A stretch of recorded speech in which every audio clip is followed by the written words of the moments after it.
Battle Through the Heavens. By Heavenly Silkworm Potato. Kabanata 1606. Han Yuan Tian.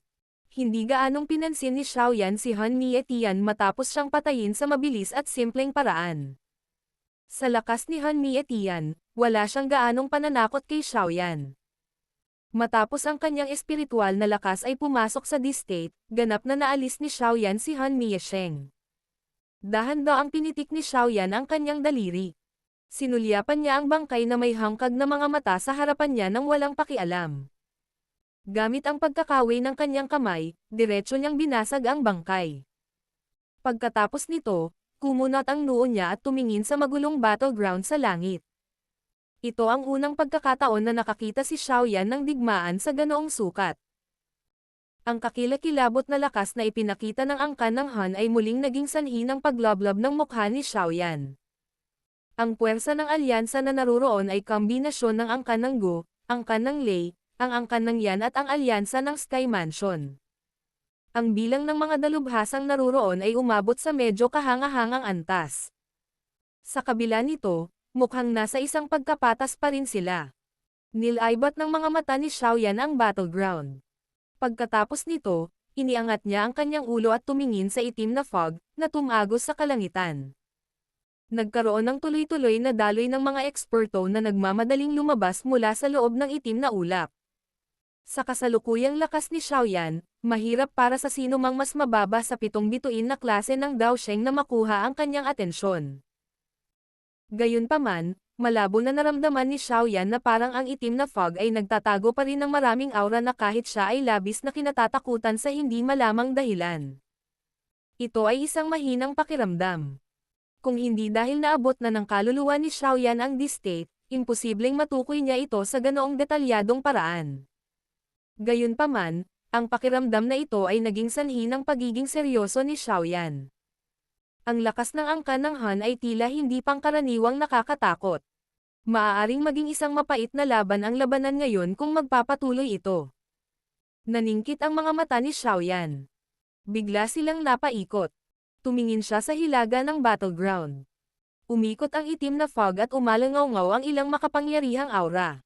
Maliwanag, maraming eksperto mula sa angkan ng Han ang nakaupo doon. Maging ang 3 angkan at ang Sky Mansion Alliance ay dumanas ng maraming pagkamatay sa lugar na ito. Han Feng. Isang malamig na kislap ang sumilay sa mga mata ni Xiaoyan habang tinitingnan niya ang medyo batang figure sa loob ng isang grupo.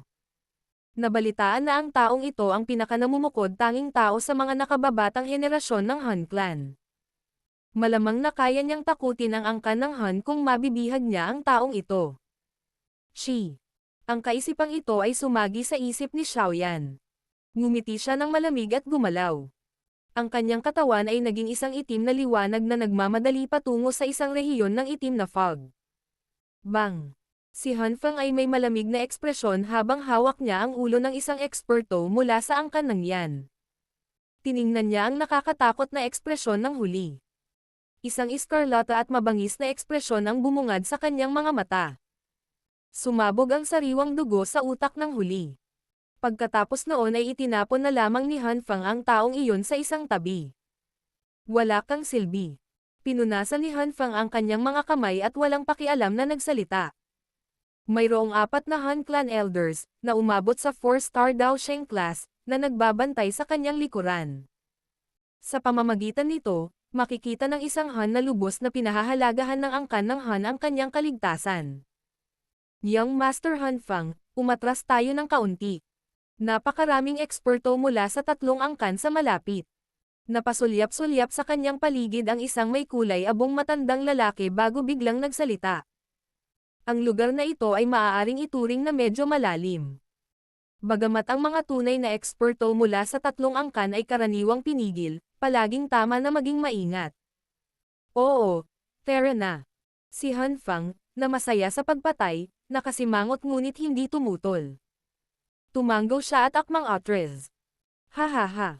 Young Master Han Feng, naglakas loob ka talagang umalis pagkatapos pumatay ng tao. Hindi ka ba masyadong malaya at madali? Gayunpaman, isang mahinang tawa ang biglang tumunog habang si Han Feng ay nakatalikod. Iniangat niya ang kanyang ulo sa gulat na paraan at nakita ang isang itim na nakadamit na binata na lumilitaw sa itaas ng kanyang ulo sa hindi malamang sandali. Nakangiting nakatingin sa kanya ang huli. Xiaoyan. Talagang nakatakas ka mula sa paghabol ni Han Miesheng. Malamig na tumawa si Han Fang, ang kanyang ekspresyon ay bahagyang nagbago matapos makita ang nakaitim na binata. Hinabol. Nagulat si Xiaoyan. Bigla siyang naintindihan. Tila masyadong mabilis ang bilis ng pagpatay kay Han Mietian kanina. Kaya naman, hindi ito nakakuha ng maraming atensyon. Young Master Han Fang, bilisan mo at umalis. Ang espiritual na estado ni Xiaoyan ay umabot na sa D-state. Ang kanyang lakas ay higit pa sa kung ano ang nakikita sa ibabaw. Malamang na napatay na niya si Han Miesheng. Isang matandang may puting buhok mula sa apat na elder na nagbabantay kay Han Fang, ay may napakatalam na pares ng mga mata. Nadurog ang kanyang puso matapos makita ang ekspresyon ni Xiaoyan. Kasunod nito ay sumigaw siya sa mahinang boses. Ang mukha ni Han Fang ay hindi sinasadya matapos marinig ang mga salitang ito. Ang kanyang mga mata ay puno ng kawalang kasiyahan habang nakatingin kay Xiaoyan. Bumalik sa Demonic Flame Realm, ganap na hindi dapat katakutan ni Han Fang si Xiaoyan. Gayunpaman, pagkatapos lamang ng ilang taon, ang panggigipit na ibinigay ng huli sa kanya ay talagang hindi mas mahina kaysa sa mga dakilang elder sa loob ng angkan. Kumilos ka. Bagamat hindi siya nasisiyahan, malinaw na naunawaan ni Han Fang na kung lalabanan niya si Xiaoyan gamit ang kanyang kasalukuyang lakas, malamang na hindi siya mamamatay. Kaya naman, hindi siya nang ahas na kumagat ng higit sa kaya niyang ngumunguya. Gumalaw ang kanyang katawan at nagmamadaling tinungo ang malayong itim na ulap sa kalangitan. Ang apat na elder sa likod ay maingat na nakatingin kay Xiaoyan habang sila ay umatras. Ngumiti lang si Xiaoyan matapos makitang umalis na silang lima. Naikuyong niya ang kanyang kamay. Apat na kumpol ng makikinang na apoy ang sumabog mula sa kanyang kamay. Mabilis silang nagsama-sama sa apat na kalakihan ng ulo ng mga lotyos ng apoy na bumaril patungo sa apat na elder ng may bilis na parang kidlat. Sugod. Nakaramdam ng lamig sa mukha ng apat na elder matapos nilang makitang patuloy silang hinahabol ni Xiaoyan.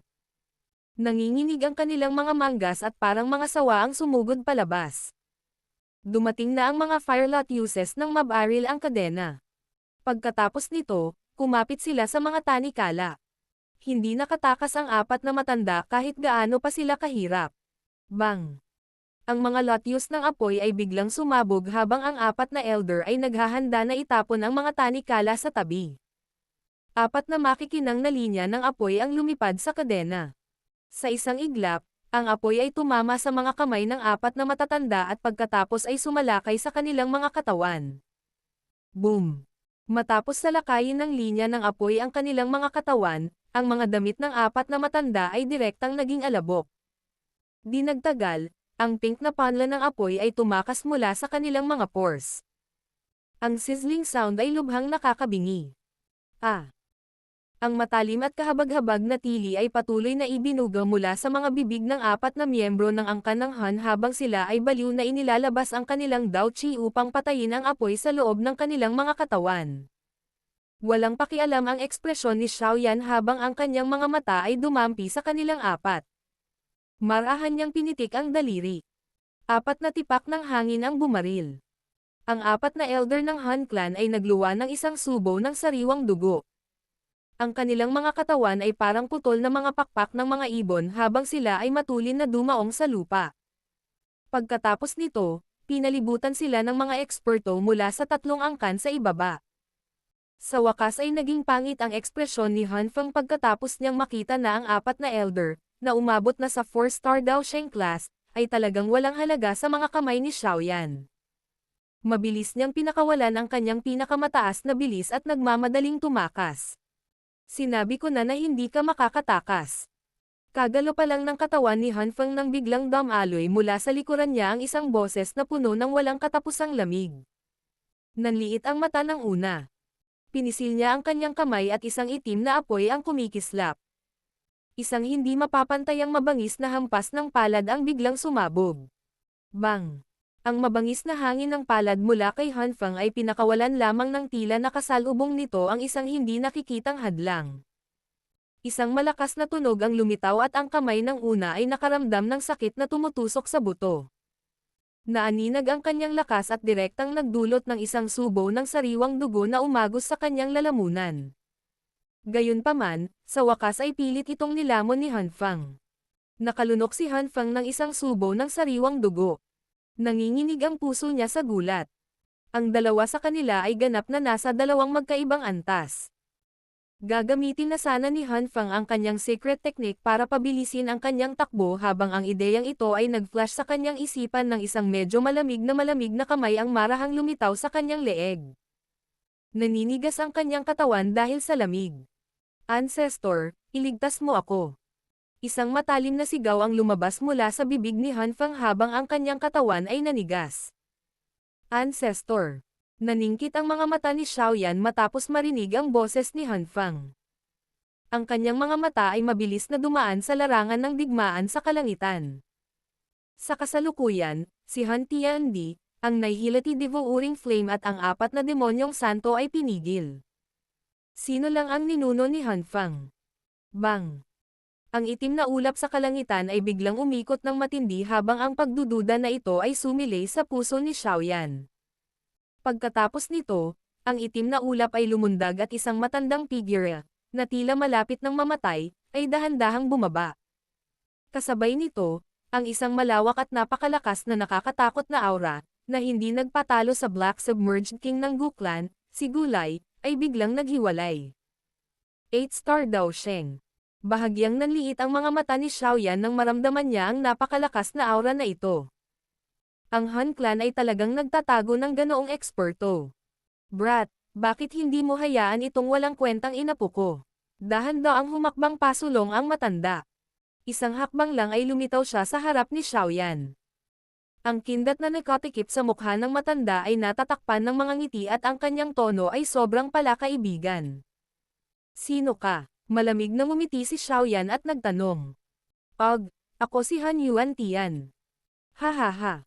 Isang walang kwentang matandang lalaki na namatay sa kamay ni Xiao Zuan noon. Tumawa ang matanda. Ramdam ni Xiaoyan na ang ngiti ng una ay naging mas madilim nang banggitin ang mga salitang Xiao Zuan. Hindi ka mukhang isang patay na tao. Bahagyang kumunot ang noo ni Xiaoyan. Masyadong misteryoso ang hitsura ng matandang ito. Dapat maging maingat siya. Gayunpaman, iniisip niya kung gaano karami sa mga ekspertong ito, na hindi pa lumitaw sa nakaraan, ang mayroon ng Han Clan. Kung may mag-asawa pa sa kanila ang lumitaw. Malamang na kahit ang alyansang hukbong ito ngayon ay walang magagawa sa angkan ng Han. Maging si Xiaoyan ay nakaramdam ng kaba sa kanyang puso habang iniisip niya ito. Ang Han Clan na ito ay talagang napaka hindi maarap. Tumawa si Han Yuan Tian. Gayunpaman, hindi niya sinagot ang tanong na ito. Nakangiti niyang sinabi. Bakit hindi mo siya ibigay sa akin? Ang alyansa mong ito ay talagang hindi sapat kung nais mong panatilihin ang aming Han Clan. Ganun ba? Bahagyang nanlamig ang mga mata ni Xiaoyan.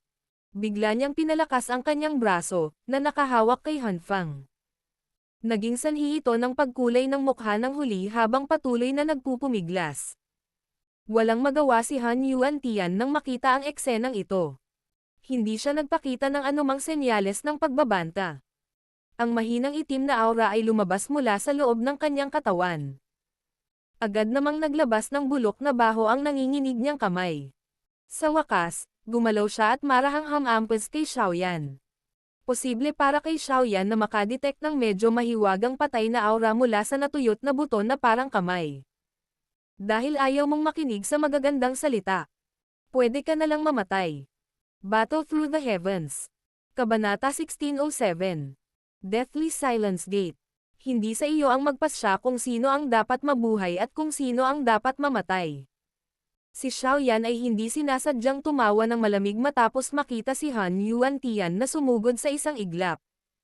Ang kanyang kamay, na nakahawak kay Hanfang, ay nagpalakas ng lakas nito. Ang huli ay nagpupumiglas din ng baliw. Xiaoyan, hindi ka pababayaan ng ninuno. Lila ang ekspresyon ni Hanfang. Mariin niyang tinitigan si Xiaoyan. Biglang namamaga ng matindi ang katawan niya. Ang Daoqi sa loob ng kanyang katawan ay naging mailap at marahas. Self-destruct. Ha! Hindi nagbago ang ekspresyon ni Xiaoyan matapos niyang makita ang eksenang ito. Bigla niyang nilakasan ang lakas ng braso niya. Isang crack sound ang lumitaw at diretso niyang binasag ang leeg ni Hanfang. Bagamat bali ang leeg ni Hanfang, ang kanyang katawan ay patuloy na mabilis na namamaga. Sa wakas, nagpalabas ito ng putok. Isang earth-shaking energy storm ang sumabog kasama ng isang madugong fog. Unti-unting kumalat ang ulap ng dugo bago nawala. Gayunpaman, ang katawan ni Xiaoyan ay patuloy na lumutang sa kalangitan. Ang kanyang malawak at makapangyarihang espiritual na lakas ay bumuo ng isang hindi nakikitang hadlang sa paligid niya. Ang pag-atake na ginawa ni Hanfang mula sa pagsira sa sarili ay hindi nagdulot ng anumang pinsala sa kanya. Nilaybot ng mga mata ni Xiaoyan ang lugar sa walang pakialam na paraan. Mabilis siyang napaatras habang pabago-bago ang espasyo sa harapan niya. Isang matandang figure ang lumitaw sa isang iglap. Isang hangin ng palad na naglalaman ng masaganang nakamamatay na aura ang nakadikit sa dibdib ni Xiaoyan habang lumilipad ito. Lumitaw ang katawan ni Han Yuantian sa isang iglap pagkatapos na kumawala ang kanyang palad. Sinulyapan niya ang lugar kung saan nasira ang sarili ni Hanfang. Ang kanyang kindat na natatakpan na mukha ay naglalaman ng kaunting kalungkutan. Kaagad, binawi niya ang kanyang kamay at isang kaluluwa ang sumugod mula sa loob ng itim na fog. Sa wakas, nakapasok na ito sa manggas niya. Brat, papahirapan talaga kita. Tinitigan ng matalim ni Han Yuantian si Xiaoyan matapos makuha ang bakas ng kaluluwa ni Hanfang. Tuluyan nang nawala ang ngiti sa kanyang mukha. Hindi niya inaasahan na magiging ganito kabisyo si Xiaoyan. Hindi siya binigyan ng huli ng anumang pagkakataon na iligtas si Hanfang. Sa halip, si Xiaoyan ay naglunsad lamang ng isang pagpatay na welga. Kung hindi dahil pinili ni Hanfang na sirain ang sarili at payagan ang isang bahagi ng kanyang kaluluwa na makatakas, malamang na siya ay ganap na nawasak ni Xiaoyan. Kahit na ganito ang nangyari, magdudulot ito ng malaking pinsala kay Hanfang. Ang isang matandang lalaki na hindi mamamatay ay tulad ng isang parasito. Payagan akong ako ang magpapalayas sa iyo. Malamig na tumawa si Xiaoyan. Siya ay nagpakita ng ganap na hindi natatakot. Bagamat ang kanyang Daoqi ay nasa 6-star intermediate level lamang, mayroon siyang kwalipikasyon upang labanan ang isang 8-star Daosheng sa pamamagitan lamang ng pag-asa sa kanyang D-state spiritual strength. Bagamat makapangyarihan si Han Yuantian, hindi siya kasing lakas nina Lei Ying at Yan Jin. Ayon sa hula ni Xiaoyan, malamang na naabot lang ng matandang ito ang unang 8-star Daosheng class. Si Xiaoyan ay hindi matatakot sa kanya sa totoong laban. Ang mga miyembro ng angkan ng Xiao ay palaging may matalas na dila. Papayagan kitang tamasahin ang tinatawag na kapalaran na mas masahol pa sa kamatayan kapag napunta ka sa aking mga kamay. Ang ekspresyon ni Han Yuantian ay napakalamig. Ibinuka niya ang kanyang bibig, inihayag ang kanyang mga dilaw na ngipin at nagsalita ng masama. Gumalaw ang daliri ni Han Yuantian nang hindi nag-iiwan ng bakas habang nagsasalita siya. Ang mga bakas ng invisible fluctuation ay biglang umusbong mula sa likod ni Xiaoyan. Sa wakas, napasok sila sa isang hindi nakikitang lambat na biglang tumakip kay Xiaoyan. Kasabay nito, humarap din si Han Yuantian at nagpakita sa harap ni Xiaoyan sa isang kisap mata. Ang kanyang mabahong palad na puno ng baho ay direktang dumurog sa dibdib ni Xiaoyan. Bang!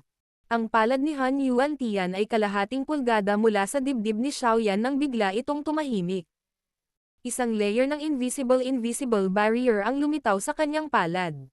Parehong partido ay walang awa na nagbanggaan. Ang nakakatakot na puwersa ay direktang naging sanhi ng pagbagsak ng nakapalibot na espasyo at nabuo ang maraming linya ng crack. Ang pagpapakita ng iyong espiritual na lakas sa harap ko. Isang biro. Pinagmasdan ni Xiaoyan si Han Yuantian. Tumawa siya. Isang ideya ang pumasok sa kanyang isipan. Lumakas mula sa kanya ang malawak at makapangyarihang espiritual na lakas. Sa halos isang iglap, nabasag na niya ang hindi nakikitang espiritual na lambat sa likod. Kaagad, Ang mabangis na kulay rosas na apoy ay lumabas mula sa loob ng kanyang katawan, dahilan upang ito ay naging isang kristal na kulay rosas na salamin sa isang kisap mata. Ang aura ni Xiaoyan ay tumaas ng husto pagkatapos niyang gamitin ang Extermination Fire Lotus. Maya-maya pa ay mabilis na nag-ipon ng apoy sa kanyang palad. Isang anim na kulay na Fire Lotus ang nabuo. Ang kasalukuyang Xiaoyan ay kailangan lamang mag-isip tungkol dito upang magamit ang Extermination Fire Lotus. Ang nakakatakot na lakas ng isang D-State Soul ay nagpapataas ng bilis ng pagbuo nito ng maraming beses. Buzz buzz. Ang sunod-sunod na alon ng pagpuksa ng heatwave ay mabilis na kumalat pagkatapos mabuo ang apoy na lotus. Di nagtagal, pinitik ni Xiaoyan ang kanyang daliri. Ang isang Fire Lotus ay sinamahan ng isang makinang na buntot ng apoy habang ito ay direktang bumaril patungo sa ulo ni Han Yuan-Tian. Kahit na ang aktwal na lakas ni Xiaoyan ay nasa 6-star Daosheng class pa rin, ang lakas ng Extermination Fire Lotus ay maraming beses na mas malakas kaysa dati. Ang pagtaas na ito ay dulot ng kanyang D-State Soul. Deathly Silence Gate. Bahagyang mataimtim ang ekspresyon ni Han Yuan-Tian nang maramdaman niya ang mapangwasak na ripple na ibinubuga mula sa makinang na apoy na lotus. Ang magkabilang kamay niya ay nakabuo ng maraming kakaibang seal. Kaagad, isang masaganang itim na fog ang lumabas mula sa loob ng kanyang palad. Ito ay naging isang malaking itim na pinto, na napuno ng isang misteryosong aura. Bumukas ang pinto at bumungad ang isang black hole na parang dilim. Walang nakakaalam kung anong uri ng mahiwagang kaharian ito humantong. Swoosh! Ang Extermination Fire Lotus ay lumipad sa kalangitan. Sa wakas, ito ay sumabog sa labas lamang ng Deathly Silence Gate. Kaagad, isang nakakatakot na mapangwasak na bagyo ang Hamampaz. Ham! Absorb mo! Ang bagyo ay naaninag sa mga mata ni Han Yuan-Tian. Tumawa siya sa madilim at malamig na paraan. Isang nakakatakot na puwersa ng pagsipsip ang biglang naglabasan. Sa dulo, ang 10,000 talampakan na malaking bagyo ng apoy ay talagang nilamon sa malaking gate. Ito ba ang Deathly Silence Gate? Isang sorpresa ang bumungad sa mga mata ni Xiaoyan pagkatapos niyang makita ang eksenang ito. Ito ay hindi dahil si Han Yuan-Tian ay madaling makitungo sa Extermination Fire Lotus.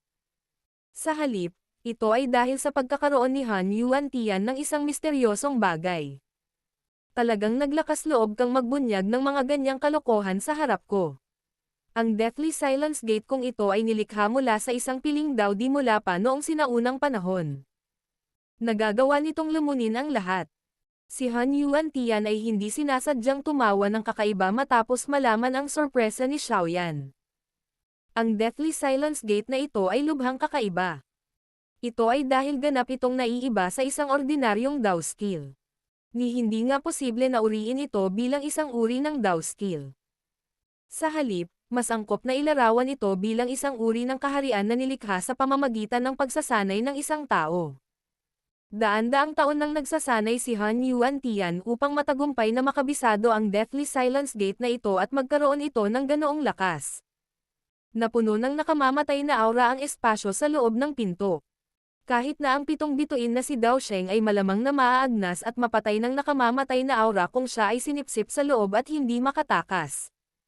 Pagkatapos ng kanyang kamatayan, ang asensya ng kanyang dugo ay magiging pagkain para sa Deathly Silence Gate, na magbibigay daan ito upang maging mas malakas.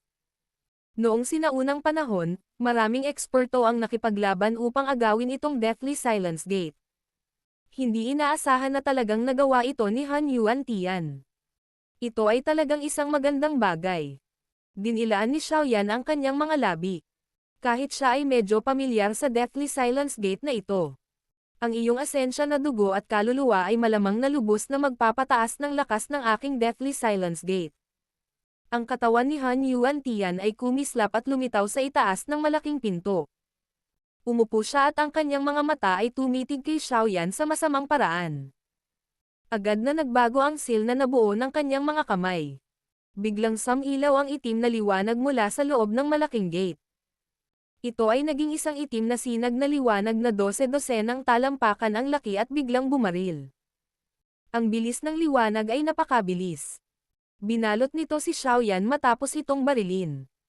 Brat, Dapat kang pumunta sa impyerno at samahan ang iyong ninuno na si Xiao Zuan. Tumawa si Han Yuan Tian sa makapal na boses. Isang nakakatakot na puwersa ng pagsipsip ang biglang sumabog mula sa loob ng Deathly Silence Gate. Lumiit ang liwanag at pumasok sa malaking gate sa isang iglap. Si Xiaoyan, na nabalot ng sinag ng liwanag ay nawala na rin. Lalong naging siksik ang mukha ni Han Yuan Tian matapos mapasok si Xiaoyan sa Deathly Silence Gate. Walang sino mang nakapasok sa Deathly Silence Gate ang makakalabas ng buhay. Kapag nabura ng nakamamatay na aura sa loob ang lahat ng Daoqi ni Xiaoyan, ang buhay at kamatayan ng huli ay ganap na matutukoy ng mood ng una. Ang isang grupong hindi masupol na pulutong ay talagang may maling akala na patagin ang aming Han Clan. Kapag kami ay ganap na handa, lahat ng tao dito ay makakalimutan ang pagtakas. Inangat ni Han Yuan Tian ang kanyang ulo pagkatapos makuha si Xiaoyan. Nakasulyap ang kanyang mga mata sa walang kapantay na magulong battleground na ito. Pagkatapos nito, nagtipon sila sa makapal na madilim na ulap sa kalangitan at nagpakawalan ng mahina at malalim na tawa. Ang madilim na itim na espasyo ay napuno ng nakamamatay na aura. Maging ang Daoqi ay naging mahina sa mukha ng ganoong aura. Lumitaw ang katawan ni Xiaoyan sa isang lugar na sakop ng nakamamatay na aura. Tiningnan niya ang madilim na itim at misteryosong lugar na ito bago sumilay ang kakaibang ngiti sa kanyang mukha. Marahan siyang mamulong. Han Yuan Tian, tutulungan kong panatilihin ang kayamanan na ito para sa iyo. Ang purifying demonic lotus flame ay biglang tumalsik mula sa loob ng katawan ni Xiaoyan matapos tumunog ang kanyang boses. Maging ang nakamamatay na aura na iyon ay hindi nakalapit sa kanya sa ilalim ng matinding init na ito. Mabilis na ipinikit ni Xiaoyan ang kanyang mga mata. Isang malawak at walang katapusang spiritual strength ang lumabas mula sa loob ng kanyang katawan. Sa loob ng maikling sandali, nabalot na ito sa madilim na itim na kaharian. Pagkatapos noon ay biglang nawala ang kanyang katawan. Nasa isang madilim na rehiyon na siya sa susunod na pagpapakita niya. Ang gitna ng lugar na ito ay isang itim na bato, na nagtago ng napakaraming nakamamatay na aura. Nagkaroon ng espiritual na pagbabago sa itim na bato. Ito ang espiritual na imprint na iniwan ni Han Yuan Tian sa loob nitong Deathly Silence Gate. Dahil dito, nagamit ng huli ang Deathly Silence Gate. Gayunpaman, kung ang bagay na ito ay inalis ng iba, mawawalan din siya ng kontrol sa Deathly Silence Gate. Ang malamig na ngiti sa mukha ni Xiaoyan ay naging masiksik habang nakatingin sa itim na bato. Ang pagkuha kay Xiaoyan, na ang kaluluwa ay umabot na sa D-state, ay ang pinakamalaking pagkakamali ni Han Yuan Tian. Bang! Pinasabog ni Han Yuan Tian ang isang Daosheng Elder ng Gu-realm na may hampas ng palad. Bumangon si Black Chi mula sa kanyang palad at lumitaw ang isang mini Black Gate. Ang mga bakas ng Dagwang Chi ay mabilis na sumulpot sa itim na tarangkahan. Ito ay talagang isang lakas na nagiging sanhi ng iba na mabigani. Nagpakita si Han Yuan Tian ng ngiti sa kanyang mukha nang maramdaman niya ang lalong siksik na nakamamatay na aura sa loob ng Deathly Silence Gate. Gayunpaman, hahanap na naman sana siya ng bagong target nang biglang nagbago ang kanyang ekspresyon. Ito ay dahil natuklasan niya na ang kanyang koneksyon sa Deathly Silence Gate ay biglang hamina. Ito ay masama. Ang hindi inaasahang pagbabagong ito ay naging sanhi ng paglubog ng puso ni Han Yuan Tian. Nagmamadali niyang tinangka na pumasok sa Deathly Silence Gate nang bigla niyang matuklasan na ang koneksyon niya rito ay talagang naputol na. Swoosh! Nanginig ang puso ni Han Yuan Tian matapos mawala ang koneksyon. Direktang lumipad palabas ang itim na gate na iyon. Lumakas ito sa hangin. Isang liwanag na figure ang kumislap at umupo sa itaas ng malaking gate. Nakangiting tumingin ang figure kay Han Yuan Tian at tumawa. Salamat sa regalo mo. Si Han Yuan Tian ay napurol sa isang iglap matapos makita ang eksenang ito. Mabilis na naging pula ng dugo ang kanyang mga mata. Battle Through the Heavens. Kabanata 1608. Pagkuha para sa kanyang sarili. Nagtagal ang Black Chi sa malaking gate. Umupo si Lindong. Ang kanyang mga mata ay puno ng panunuya habang pinagmamasdan niya si Han Yuan Tian sa kanyang harapan, na ang mga mata ay naging pula ng dugo halos kaagad. Kung dumating ang lalaking ito at kalabanan siya matapos siyang makulong sa Deathly Silence Gate, posibleng supulan ng kaunti si Xiaoyan.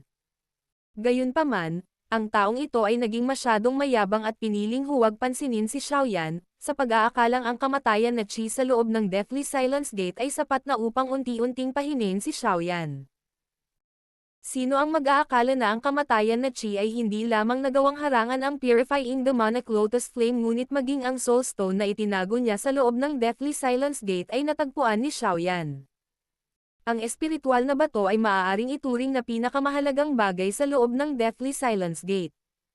Napakahusay din itong itinago ni Han Yuan-Tian.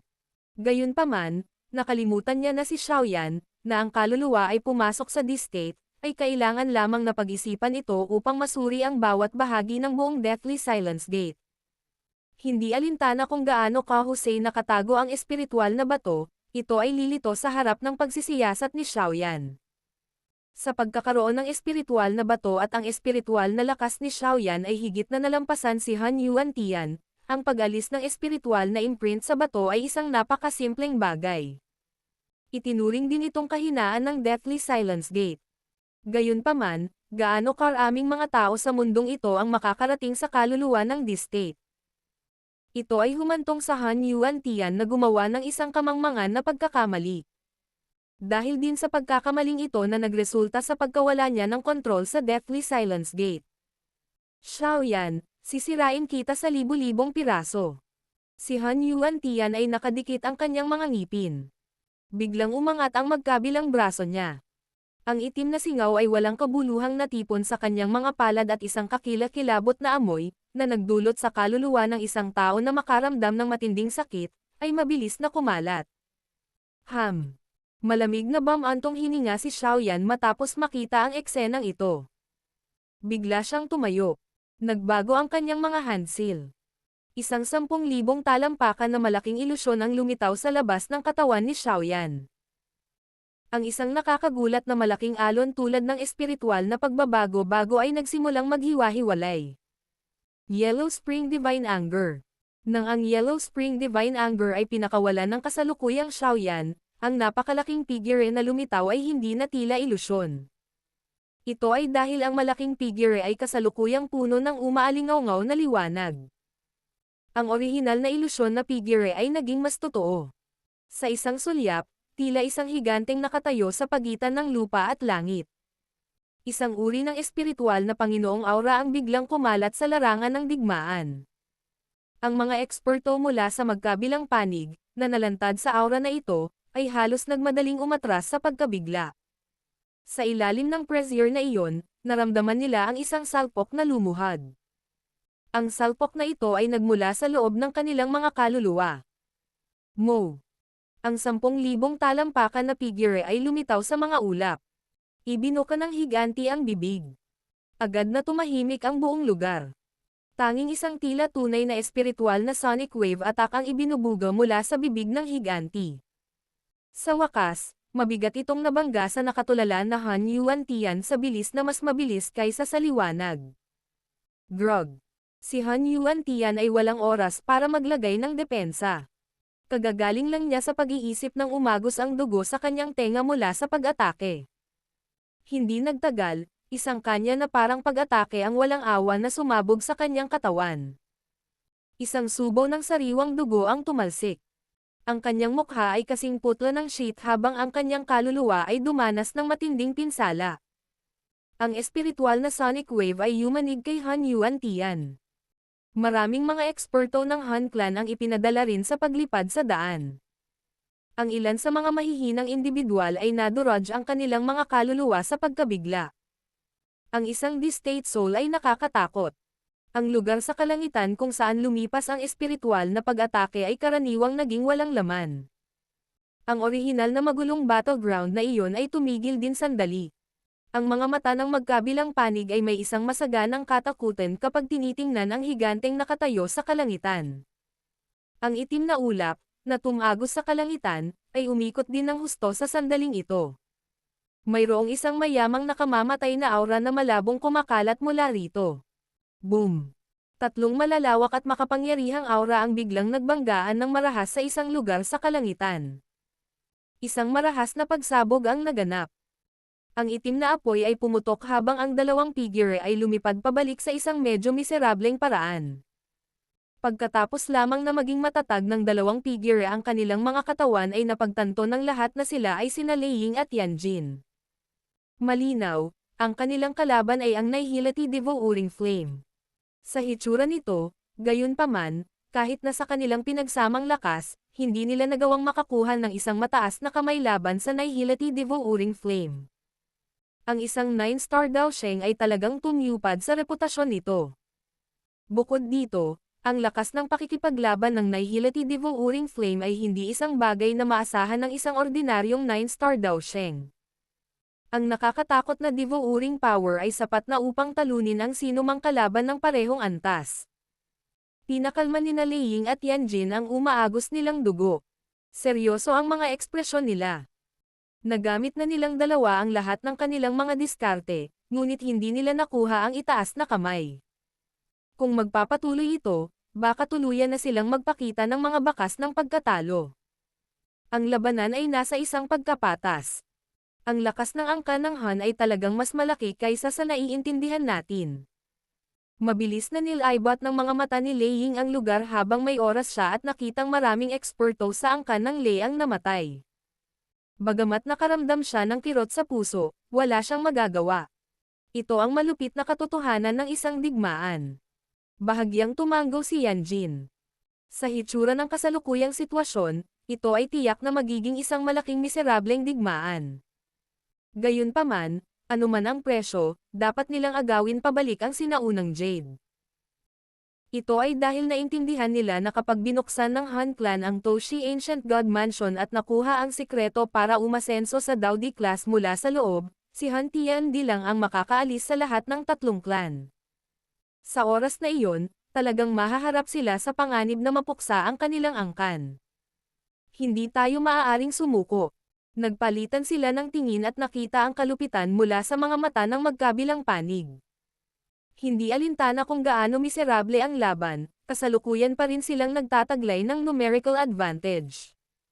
Ang angka ng Han ay naghanda ng daan-daan o libu-libong taon upang tipunin ang mga sinaunang Jade. Hindi ba medyo simple ang iyong mga iniisip kung sa tingin mo ay madali mong mapahinto ang aming mga plano? Ang Nihility Devouring Flame ay humakbang sa hangin at malamig na tumawa nang muli siyang lumitaw sa harap nila. Isang lamig ang bomb-alot sa mukha ni Lei Ying at Yanjin. Aatake na sana sila nang biglang may narinig na boses sa gilid ng tenga nila. Mabilis na magkalat. May mali. Biglang boses ang dahilan ng pagkagulat nilang dalawa. Ang kanilang mga ekspresyon ay nagbago ng husto. Ito ay dahil naririnig nila na ang boses ay kay Guyuan. Kung ano lang ang dahilan kung bakit siya kinakabahan. Buzz. Isang kakaibang hagong ang biglang bumuglas mula sa itim na ulap na tumatakip sa kalangitan habang silang dalawa ay may pagbabago sa ekspresyon. Mabilis na kumalat ang sunod-sunod na alon ng madilim at malamig na aura. Handa na ba sila sa wakas? Inangat ng Nihility Devouring Flame ang kanilang mga ulo pagkatapos niyang marinig ang hagong na tunog. Nakahinga ng maluwag ang kanyang puso. Ang tatlong angkan at ang Sky Mansion Alliance ay talagang nalampasan ang Han Clan sa mga tuntunin ng bilang ng mga eksperto. Kung hindi sila gagawa ng anumang aksyon, malamang na maraming eksperto mula sa angkan ng Han ang mamamatay dito. Buzz buzz. Ang hagong na tunog ay naging lalong nagmamadali. Kasabay nito, dahan-daang lumitaw mula sa itim na ulap ang isang pares ng hindi maipaliwanag na madilim at mahigpit na aura. Lahat ng nasa larangan ng digmaan ay nagtaas ng ulo sa harap ng hindi inaasahang pangyayaring ito. Ang kanilang hindi sigurado at maingat na mga mata ay tumingin sa itim na ulap. Boom boom. Biglang kumulo ang itim na ulap at lumabas ang dalawang itim na figure. Lahat sila ay nasuspine sa iba't ibang lugar sa kalangitan. Iyan ay kabaong. Lahat ay tumingin sa mga bagay na na-shoot out mula sa itim na fog. Agad silang nagulat. Ito ay dahil ang mga bagay ay tatlong itim na kabaong. Ang madilim at malamig na aura ay isang bagay na lumabas mula sa mga kabaong. Bang! Ang tatlong itim na kabaong ay nasuspine sa ere. Ang kanilang mga saplot ay lumipad at ang tatlong kalansay na parang payat na figure ay dahan-daang lumabas mula sa loob. Kaagad-agad, tatlong aura, na mas nakakatakot kaysa kay Han Yuan Tian kanina, ang sumabog mula sa langit. Nagdulot ito ng malaking pagbabago sa mga ekspresyon ng alyansa. Han Tiansheng. Han Yao. Paanong lahat ng matandang maltong ito ay nabubuhay pa? Biglang nanliit ang mga mata ni Lei Ying at Yan Jin habang nakatingin sa tatlong figure. Bakas sa mukha nila ang gulat. Ang tatlong taong ito ay mas matanda pa kay Han Tiandi. Noon, unti-unti na silang tumanggi at namatay. Gayunpaman, paano naging posible para sa kanila na lumitaw muli ngayon? Si Xiaoyan, na nakaupo sa malaking itim na pinto ay nakalanghap ng malamig na hangin dahil sa eksenang ito. Isa pang tatlong walong bituin na si Dao Shengs. Bukod dito, ang aura ng tatlong ito ay katulad ng Lei-Ying duo. Hindi tama iyan. Ang mga aura ng mga taong ito ay hindi masyadong tama. Ang kasalukuyang mga sentido ni Xiaoyan ay lubhang matalas. Na-detect niya kaagad na may mali. Nararamdaman niya ang nakamamatay na aura na maraming beses na mas siksik kaysa kay Han Yuan Tian. Itong tatlo. Parang mga zombie. Mabilis na kumaibot ang sulok ng mga mata ni Xiaoyan habang siya ay bumubulong. Ang isang zombie ay isang pag-iral tulad ng isang papay. Gayunpaman, ito ay nasa mas mataas na antas kumpara sa mga papat. Ito ay dahil kinakailangan ng isa na gumamit ng isang tiyak na misteryosong paraan upang buhayin ang ilan sa mga namatay na. Gayunpaman, ang mga kinakailangan para sa muling pagbabangon ay lubhang malupit. Bukod pa rito, mababa ang pagkakataon ng tagumpay. Kaya naman, kadalasan ay walang gumawa ng ganoong bagay. Pagkatapos ng lahat, ang isang tunay na eksperto ay babantayan ng angkan o sekta pagkatapos ng kanilang kamatayan. Walang sino man ang maghahangad na ang katawan ng kanilang mga ninuno ay masira ng iba pagkatapos ng kanilang kamatayan. Maliwanag, ang Han Clan ay gumamit ng ilang hindi kilalang pamamaraan para gawing zombie ang mga orihinal na patay na eksperto mula sa Han Clan. Sa ganitong paraan, ang mga zombie na ito ay muling makakalaban para sa kanila. Ito ba ang lakas na itinago ng angkan ng Han? Kung isasama si Han Yuan Tian, magkakaroon ng kabuuang 4 na 8-star Dao Sheng. Ang lakas na ito ay madaling mailipat ang ekwilibriyo ng digmaan sa pabor ng angkan ng Han. For Silence Destruction, Deathly World. Biglang lumaki ang bibig ng tatlong figures sa langit. Tatlong light spot ang lumipad palabas. Pagkatapos nito, sila ay binago sa 30,000 talampakan na malalaking higanteng itim na pinto. Ang malalaking pinto ay napuno ng nakamamatay na aura. Sila ay nakakagulat na isa pang tatlong Deathly Silence Gate. Ang itim na higanteng pinto ay nakatayo sa tatlong lugar sa kalangitan. Lumabas sa kanila ang mga nakamamatay na aura at bomb alot sa buong lugar. Sa ilalim ng pagguho ng nakamamatay na aura, ang lahat ng mga eksperto mula sa alyansa ay natigilan ng malaman na ang buhay sa loob ng kanilang mga katawan ay unti-unting nawawala. Ang tatlong malalaking tarangkahan ay bumuo ng isang pormasayon na bomb alot sa buong hukbo ng alyansa sa loob nito. Sa hitsura nito, talagang pinaplano nilang gamitin ito para masira ang hukbo ng alyansa. Bawiin. Ang mga ekspresyon ni Lei Ying at Yan Jin ay lubhang nagbago sa sandaling ito. Maliwanag, nakilala rin nila ang pormasyong ito, na may napakabangis na reputasyon noong sinaunang panahon. Mabilis silang sumigaw ng malakas. Han Yuan Tian, bumalik sa formation. Gamitin ang Deathly Silence Gate at kumpletuhin ang formation. Mahigpit na sumigaw ang isang payat na elder mula sa trio matapos makitang umatras ang hukbo ng alyansa. Bilis, magkalat. Lumakas ang tibok ng puso ni Lei Ying at Yan Jin matapos marinig ang sigaw ng matanda.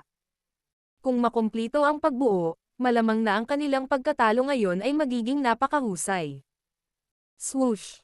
Ang kahabag-habag na Han Yuan Tian ay mabilis na lumipad sa kalangitan. Napatingin siya sa tatlo habang galit at namumutla ang ekspresyon nito.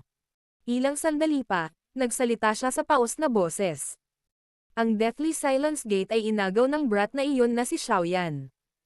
Battle Through the Heavens. Kabanata 1609.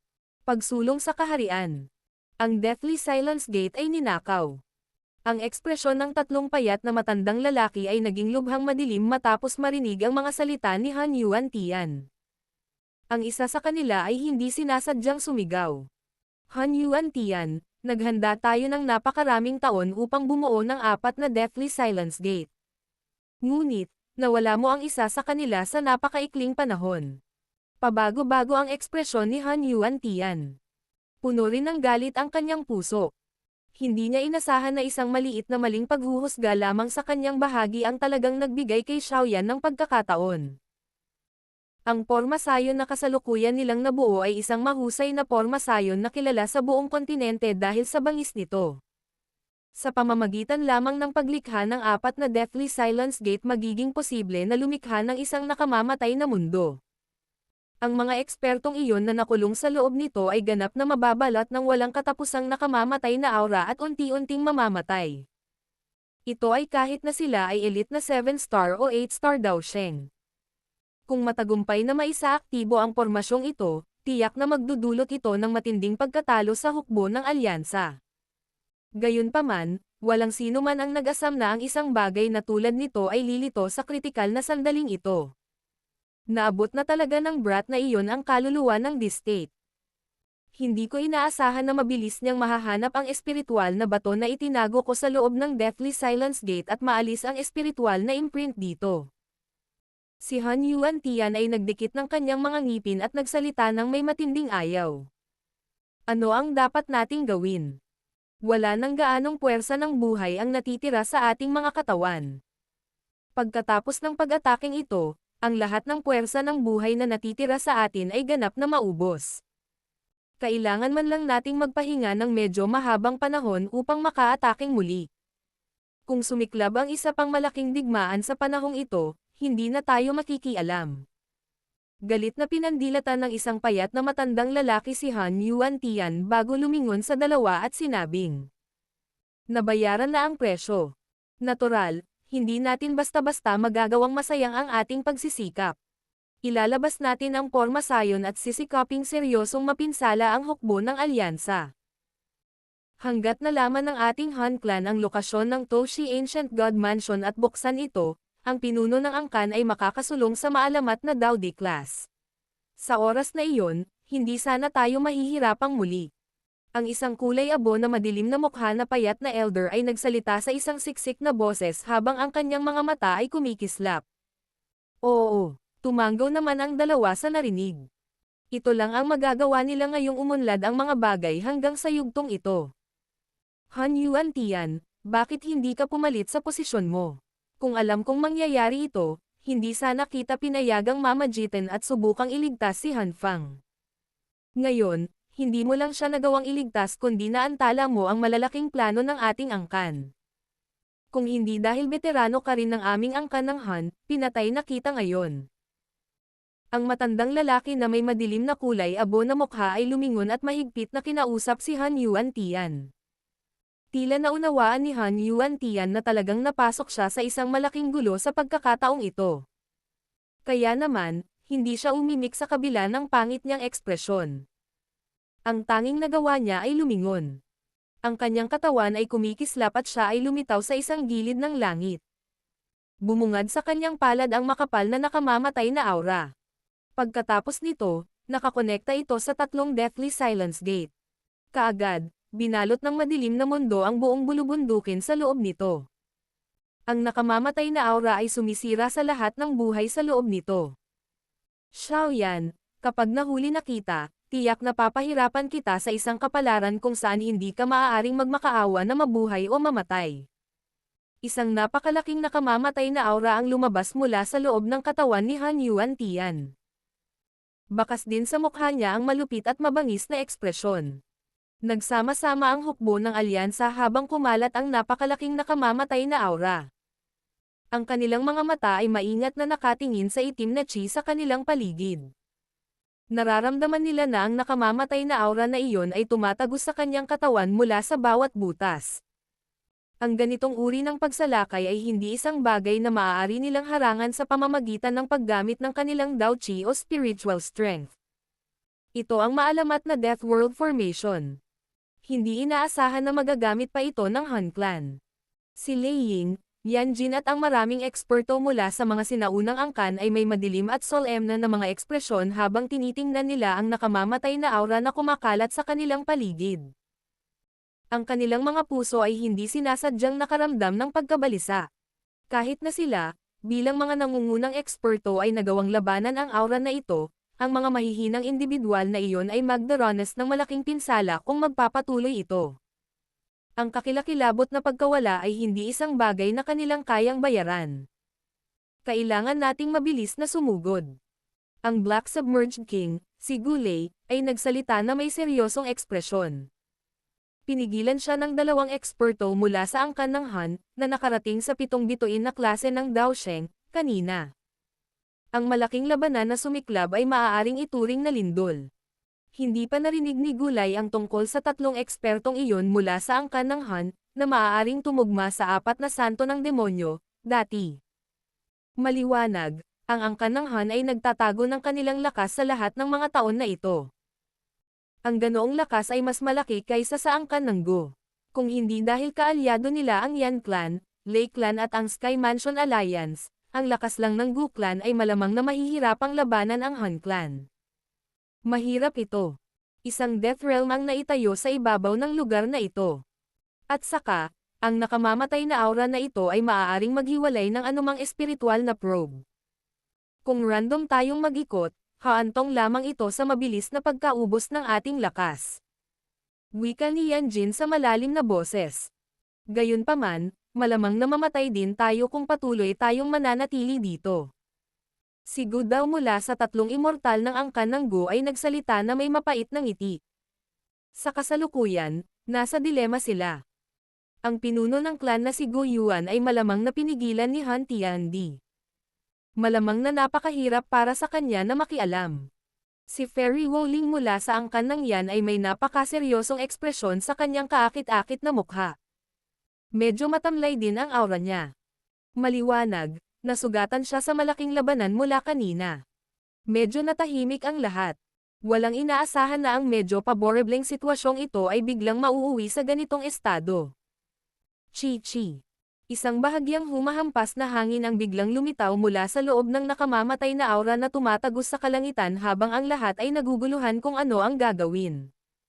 Maraming itim na sibat na naglalaman ng mayayamang nakamamatay na aura na bumaril mula sa kanilang paligid. Ang biglaang pag-atake na ito ay naging sanhi ng bahagyang pagkataranta ng hukbo ng alyansa. May makapal na nakamamatay na aura sa mga itim na sibat na iyon. Kaya naman, kahit ang kanilang depensa sa Daochi ay hindi masyadong nagagamit. Ang mga itim na sibat ay tumagos sa ilan sa mga eksperto sa alyansa. Sa isang kisap mata, bumagsak ang kanilang mga katawan at naging tambak ng bulok na buto. Ang mga bakas ng itim na singaw ay lumabas mula sa loob ng mga buto. Kalokohan. Malungkot ang mga mukha ni Lei Ying at ng iba pa matapos makita na ang alyansa ay nasa isang hindi magandang posisyon. Handa silang puwersahang kumawala sa Death World na ito nang biglang gumalaw ang nakamamatay na aura sa kanilang harapan. Kaagad, isang malaking itim na pinto ang lumitaw sa isang iglap. Huwag kang umatake, ako ito. Labis na nagulat ang hukbo ng alyansa matapos nilang makita ang isang bagay na eksaktong kapareho ng 3 higanteng tarangkahan mula kanina. Gayunpaman, isang pamilyar na boses ang ibinugaw mula sa malaking gate bago nila mailabas ang kanilang mga pag-atake. Xiaoyan. Si Lei Ying at ang iba pa ay natuwa nang marinig ang boses na ito. Napatingin sila sa tuktok ng higanteng itim na gate. May isang batang pigire doon. Ito ay nakakagulat na si Xiaoyan. Sumunod ka sa akin.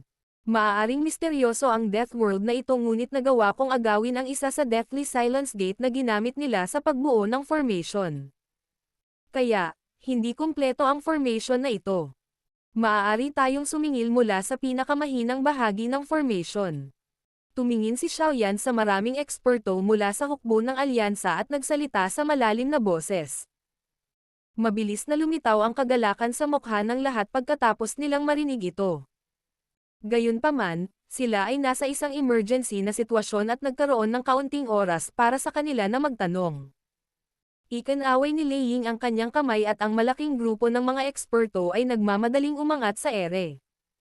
Tara na! Isang malalim na sigaw ang pinakawalan ni Xiaoyan. Mabilis niyang pinitik ang kanyang daliri at lumipad palabas ang malaking deathly silence gate sa ibaba. Sinakop nito ang lugar sa itaas ng hukbo. Ang mga alon ng lakas ng pagsipsip ay sumabog. Ang nakamamatay na aura sa paligid ay ganap na hinihigop nito. Ang hukbo ng alyansa ay mabilis na naramdaman na ang presyon sa kanila ay lubhang nabawasan matapos ang nakamamatay na aura ay tumigil sa pagguho sa kanila. Ang mabagal na umiikot na Daoqi sa kanilang mga katawan ay mabilis ding nabawi. Talagang sanay ang batang ito. Nagagawa pa niyang agawin itong Deathly Silence Gate. Si Lei Ying, Yan Jin, Gulay at ang iba pa ay labis na natuwa nang makita ang eksenang ito. Mapalad na inagaw ni Xiaoyan ang isa sa Deathly Silence Gate. Kung hindi, kapag ang porma sayon ay naging perpekto na, ang hukbo ng alyansa ay tiyak na magdaranas ng isang matinding suntok. Dapat malaman na noong sinaunang panahon, nagkaroon ng maraming alingaw-ngaw ng iba't ibang mga sekta at paksayon na ganap na inalis ng pangwakas na porma sayon na ito. Swoosh swoosh swoosh. Ang mga eksperto mula sa angkan ng Han ay tila may nakita habang ang hukbo ay mabilis na lumipad patungo sa isang bahagi ng Death World. Lumakas ang nakamamatay na aura sa paligid. Pagkatapos nito, ito ay naging isang 10,000 talampakan na malaking higanteng kamay ng kamatayan na walang awa na hamampos sa hukbo ng alyansa. Ang katawan ni Xiaoyan ay kumislap at lumitaw sa kalangitan. Lumitaw din ang maliit na yi sa kanyang balikat. Dahil sa pagtapak ng kaluluwa ni Xiaoyan sa D-State, ang aura ni Little Yi ay naging medyo nakakatakot din. Ang kasalukuyang sarili nito ay malamang na maraming beses na mas malakas kaysa sa purifying demonic lotus flame noon sa demonic flame realm. Ho! Dinuraan ng Little Yi ang bibig nito matapos itong lumitaw. Ang purifying demonic lotus flame ay bumaril sa lahat ng direksyon. Sa wakas, walang awa itong nabangga sa higanteng kamay ng kamatayan. Kaagad, isang mainit na tunog ang lumitaw sa buong kalangitan. Kumalat din ang isang siksik na bulok na amoy. Mo! Mabilis na nakabuo ng selyo ang mga kamay ni Xiaoyan habang pinipigilan ni Little Yi ang higanteng kamay. Isang 10,000 talampakan na malaking figure ang muling lumitaw sa ibabaw ng kanyang katawan. Ibinuka ang bibig nito at isang makainig na espiritual na sonic na alon ang tumawid sa lugar na parang bagyo. Ang nakamamatay na aura na tumatagos sa hangin ay bahagyang nakakalat sa harap ng espiritual na sonic wave attack na ito. Pagkatapos nito, isang medyo madilim na walang hugis na hadlang ang lumitaw sa isang maikling distansya sa harap ng hukbo ng alyansa. Tila may isang figurang lumulutang sa likod ng harang. Kung titingnang mabuti, ito ay si Han Yuan Tian.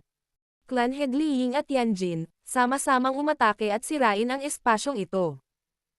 Kaagad na malamig na sumigaw si Xiaoyan habang nakatingin sa figure.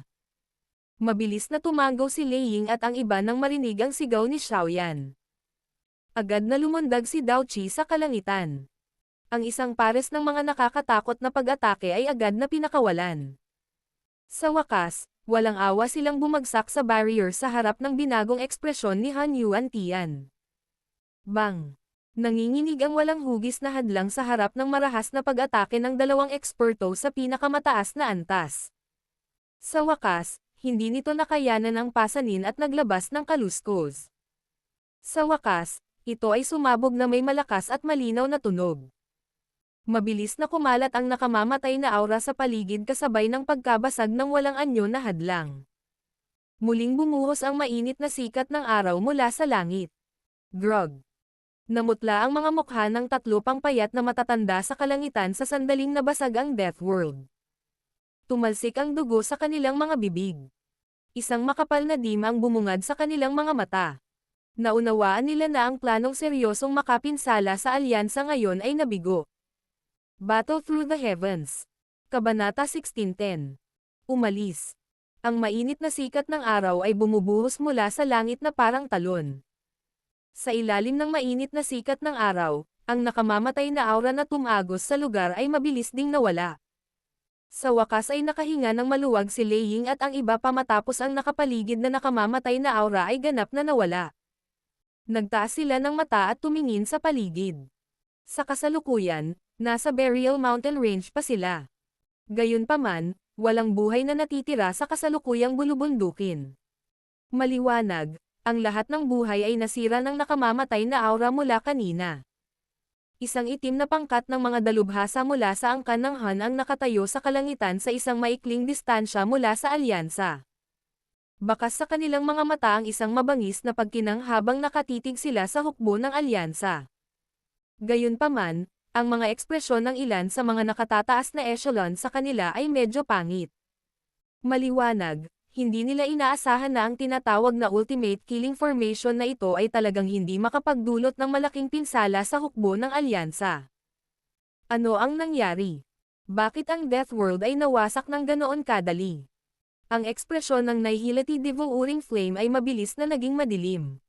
Tumingin siya sa grupo ni Han Yuan-tian at galit na nagtanong. Nakangiti lang ng mapait ang grupo ni Han Yuan-tian sa harap ng galit ng Nihility Devouring Flame. Ang kulay abong madilim na mukha na elder ay nag-alinlangan saglit bago tumugon ng tapat. Ang Deathly Silence Gate ni Han Yuan-tian ay inagaw ni Xiaoyan. Sa kasalukuyan, hindi pa kumpleto ang porma sayon. Bukod dito, ginamit ni Xiaoyan ang lakas ng Deathly Silence Gate para protektahan ang hukbo ng alyansa. Pinagsama-sama ng hukbo ng alyansa ang kanilang mga pag-atake at pilit na sinira ang lugar na binabantayan ni Han Yuan-tian. Bastos. Ang ganoong mahalagang bagay ay talagang ninakaw. Ano ang silbi ng pag-iingat sa iyo? Isang matinding kislap ang agad na sumilay sa mga mata ng Nihility Devouring Flame nang marinig niya ito.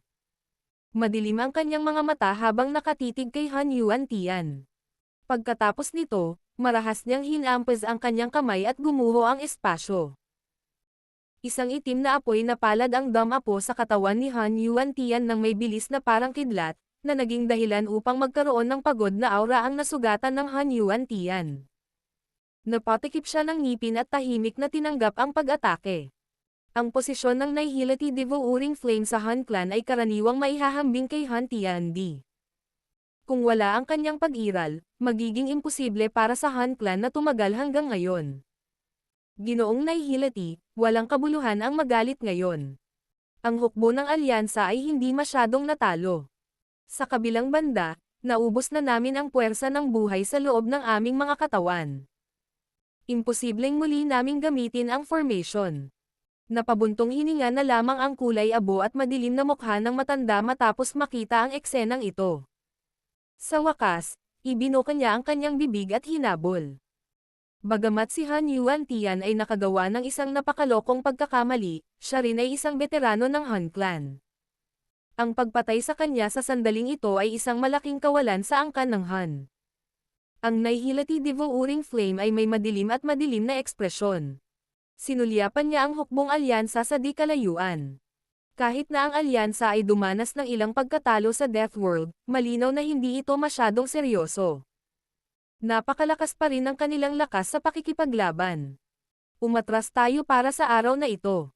Nihility, gawin mo na. Isang malamig na boses ang biglang umalangaw sa tabi ng mga tainga ng mga eksperto mula sa angkan ng Han habang ang huli ay tahimik. Nauwi sa panginginig ang kanilang mga katawan. Ang boses na ito ay kay Han Tiandi. Ang Nihility Devouring Flame ay malamig na bamantong hininga nang marinig ito. Muli niyang tinitigan ang maputlang si Han Yuan-tian. Gayunpaman, hindi niya sinuwi ang utos ni Han Tiandi. Nakalanghap siya ng malalim na hangin at biglang bumukol ang katawan niya. Isang itim na apoy ang lumabas mula sa loob ng kanyang katawan sa lahat ng direksyon. Sa isang kisap mata, nawalis na ito sa buong mundo. Ang luntiang kagubatan ng Burial Mountain Range sa ibaba ay naging abo sa isang iglap. Maging ang mga bato sa bundok ay naging alabok. Ang pag-iingat ng hukbo ng alyansa ay lumakas matapos makita ang pagkilos na ito ng Nihility Devouring Flame. Seryoso ang ekspresyon ni Xiaoyan habang umangat siya sa hangin. Ang maliit na si Yi ay mukhang mabangis habang nakatayo ito sa kanyang balikat. Ang pink purifying demonic lotus flame ay kumalat sa kalangitan at naging isang malaking fire curtain na nakapalibot sa hukbo ng alyansa. Sa kasalukuyang spiritual strength ni Xiaoyan, madali niyang nailabas ang lakas ng purifying demonic lotus flame sa buong lawak nito. Roar! Ang nagyayelong malamig na mga mata ng nihility devouring flame ay tumingin kay Xiaoyan. Isang mababang hayop na parang dagandong ang lumabas sa kanyang lalamunan. Agad na sumabog ang kanyang katawan na umabot sa 1,000 talampakan. Bang! Ang biglaang pagsabog ay naging sanhi ng marahas na pagyanig sa buong lugar. Tinakpan ng itim na apoy ang kalangitan. Ang itim na apoy ay tila nagsimulang magtipon sa sobrang nakakatakot na bilis sa lugar kung saan sumabog ang nihility devouring flame. Sa loob ng maikling sandali, isang mabilis na umiikot na black flame hole ang lumitaw sa kalangitan sa lugar na iyon. Ang maraming eksperto mula sa angkan ng Han ay tila nakatanggap ng isang utos nang makita nilang nabuo ang itim na butas. Lahat sila ay sumugod ng walang salitang banibitawan. Pagkatapos nito, bumaril sila sa black hole. Malapit na silang tumakas. Nagbago ang ekspresyon ni Lei Ying at ng iba pa nang makita ang eksenang ito. Maraming mga eksperto ang mabilis na bumangon sa hangin. Sunod-sunod na bumaril ang makapangyarihang Dao Qi nang hindi nangangailangan ng anumang mga order. Sa wakas, bumagsak sila patungo sa black hole mula sa lahat ng direksyon. Sa pagharap sa biglaang matinding pag-atake mula sa maraming eksperto ng hukbong alyansa, isang malamig na singhot ang biglang bumuga mula sa nihility devouring flame sa loob ng black hole. Kaagad, ang itim na apoy ay sumabog na parang bulkan, na bumubulusok at direktang bumangga sa maraming pag-atake. Pagkatapos nito, isang lumalamon na kapangyarihan ang sumabog at ligaw na nilamon ang maraming pag-atake. Sinusubukang umalis. Hindi ito magiging madali. Malinaw na natagpuan ni Xiaoyan ang kanyang target. Malamig siyang tumawa nang magbago ang mga seal na nabuo ng kanyang mga kamay. Isang 10,000 talampakang katawan ang dahan-daang lumitaw. Ang Yellow Spring Divine Anger na pinakawalan ng kanyang D-State Soul ay may lakas na mas nakakatakot kaysa sa kanyang Extermination Fire Lotus. Ito ay isang napaka-pressurizing na pag-atake laban sa mga eksperto, na ang espiritual na lakas ay mas mababa sa kanya. Ang pinsala ng kaluluwa ng isang tao ay hindi isang bagay na mababawi ng isa sa simpleng pagpapahinga. Mo. Sa sandaling lumitaw ang figure, isang nakakatakot na espiritual na pag-atake ang bumaril sa napakabilis na bilis. Kahit na ang lumalamon na kapangyarihan ng itim na apoy ay pilit na nabasag sa ilalim ng espiritual na pag-ataking ito. Ang espiritual na pag-atake ay walang awa na bumagsak sa black hole. Kaagad, ang mga katawan ng hindi bababa sa 100 eksperto mula sa angkan ng Han ay sumabog at naging isang madugong fog, na nagkalat sa loob ng black hole. Ang itim na butas ay nagsimulang umuuga ng marahas sa mukha nitong ulo sa espiritual na pag-atake. May malalim na hilinghing na malabo na ibinubuga. Maliwanag, hindi nakayanan ng nihility devouring flame ang gayong pag-atake. Sabay-sabay na pag-atake. Sumigaw si Xiaoyan sa malalim na boses.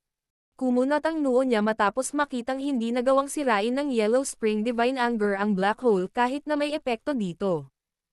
Dahil pinipigilan si Guyuan, ang buong hukbo ng alyansa ay hindi tumutol sa ilan sa mga utos ni Xiaoyan. Maging si Lei Ying at ang iba ay tahimik na tumanggo pagkatapos maramdaman kung gaano nakakatakot ang espiritual na lakas ni Xiaoyan. Kung titingnan mula sa punto ng lakas ng pakikipaglaban, si Xiaoyan ay maihahambing na sa kanila. Kaya naman, isang malaking grupo ng mga eksperto ang mabilis na umangat sa langit pagkatapos marinig ang sigaw ni Xiaoyan. Iba't ibang Dao skills ang ginamit sa sandaling ito. Pagkatapos nito, yumanig ang buong lugar sa ilalim ng malawak at malakas na pag-atake. Ang siksikan na pag-atake ay naging sanhi ng kahit isang taong may lakas ng nihility devouring flame na maramdaman ang kanyang balat na nagiging manhid. Buzz buzz. Ilang nagmamadaling hagong na tunog ang ibinugaw mula sa loob ng black hole sa harap ng nakakatakot na line-up. Maya-maya pa, makikita ng isa ang walang katapusang bilang ng itim na liwanag na bumubulusok mula rito. Sa wakas, isang itim na sinag ng liwanag na tumakip sa kalangitan ay marahas na bumangga sa pag-atake ng hukbo ng alyansa. Kaagad, isang hindi maipaliwanag na nakakatakot na enerhiya ang kumalat sa kalangitan. Ang buong bulubundukin ay nahati sa dalawa ng mga alon. 100,000 talampakan ang lalim na kanal na nakaunat mula sa hanay ng bundok hanggang sa abot tanaw. Pigilan mo sila. Hindi natin dapat hayaan silang umalis kasama ang sinaunang Jade. Inangat ni Xiaoyan ang kanyang ulo. Ang kanyang mga mata ay nakatutok patungo sa makikinang na mga paputok sa kalangitan habang siya ay sumisigaw ng malakas. 9 Lightning Calamity Palm. Burning Flame Blazing Sky. Yellow Spring Divine Anger. Ang tunay na malalakas na individual ng buong alyansa ng hukbo ay nagpakawala ng kanilang pinakamalakas na pag-atake sa sandaling ito. Kaagad, ang anyo ng langit ay nabago. Ang mga nagmamasid sa malayo ay nakaramdam ng panginginig ng kanilang mga puso sa takot. Ang ilan sa mga mahihinang individual ay direktang bumagsak sa lupa. Ito ang unang pagkakataon na nasaksihan nila ang isang pag-atake ng ganoong lakas. Bastos. Nahaharap sa ganoong nakakatakot na pag-atake, isang inis na sumpa ang lumabas din mula sa Nihility Devouring Flame sa loob ng black hole. Hindi niya nakayanan ang gayong welga. Ang nakakatakot na pag-atake ay dumating halos kaagad. Gayunpaman, ang mga pag-atake ay malapit nang tumama sa black hole nang biglang lumitaw ang isang matangkad na figure sa isang iglap. Madilim at seryoso ang kanyang ekspresyon habang ang kanyang mga kamay ay biglang napunit sa espasyo sa kanyang harapan. 100,000 talampakan ang malaking spatial crack ang pumutok at nilamon ang lahat ng malalakas na pag-atake mula sa grupo ni Xiaoyan. Han Tiandi. Bumaba ang ekspresyon ni Xiaoyan matapos niyang makita ang figure na namagitan. Nag-iba-iba ang espasyo sa tabi ni Xiaoyan pagkatapos lumitaw si Han Tiandi. Lumabas mula rito si Guyuan. Sa sandaling ito, gulo-gulo ang mahabang buhok ng huli. Isang aura, na naging dahilan upang maging si Xiaoyan ay matakot, tahimik na kumalat, na naging dahilan upang patuloy na masira at maayos ang paligid. Ang galing ni Xiaoyan. Ang orihinal na kalmadong mukha ni Han Tiandi ay natatakpan ng maitim at malamig na layuning pumatay sa sandaling ito. Natural na naunawaan niya na ang ginawa ni Xiaoyan na pagnanakaw sa Deathly Silence Gate ay ganap na sumisira sa mga plano ng Han Clan ng matinding pinsala sa hukbo ng alyansa sa lugar na ito. Madilim at mataimtim din ang mga mata ni Xiaoyan habang nakatitig kay Han Tiandi. Hindi niya itinago sa kanyang mga mata ang nakamamatay na pagnanasa. Nais din niyang patayin si Han Tiandi. Guyuan, isaalang-alang ang iyong sarili na maswerte sa pagkakataong ito. Gayunpaman, natipon ko na ang lahat ng sinaunang Jade. Kapag nakarating na ako sa klase ng Dowdy, ang iyong 3 angkan at ang Sky Mansion Alliance ay ganap na maaalis sa kontinente ng Daochi. Tumingin si Han Tiandi kay Xiaoyan bago lumingon ang mga mata niya kay Guyuan. Isang makapal na malamig na ngiti ang unti-unting sumilay sa kanyang mukha. Dahan-dahang hinayla pabalik ang kanyang katawan. Sa wakas, nakapasok siya sa black hole. Ang itim na butas ay yumanig at mabilis na naglaho. Pagkatapos nito, ang itim na apoy na tumakip sa lugar ay mabilis na namutla. Guyuan, maghintay ka lang. Sa susunod na pagkikita natin, lahat kayo ay manganginig at yuyuko sa ilalim ng aking mga paa. Hahaha. Nawala ang black hole. Gayunpaman, ang madilim at malamig na tawa ni Han Tiandi ay patuloy na umalangaw-ngaw sa kalangitan sa mahabang panahon. Tiningnan ni Xiaoyan ang lugar kung saan nawala ang black hole. Malamig ang ekspresyon ng mukha niya habang hindi sinasadyang kinuyam ng mahigpit ang mga kamay. Hindi inaasahan na ang pinagsamang pagsisikap ng 3 angkan at ng Sky Mansion Alliance ay hindi nagawang pigilan ang Han Clan. Masyadong malakas ang huli.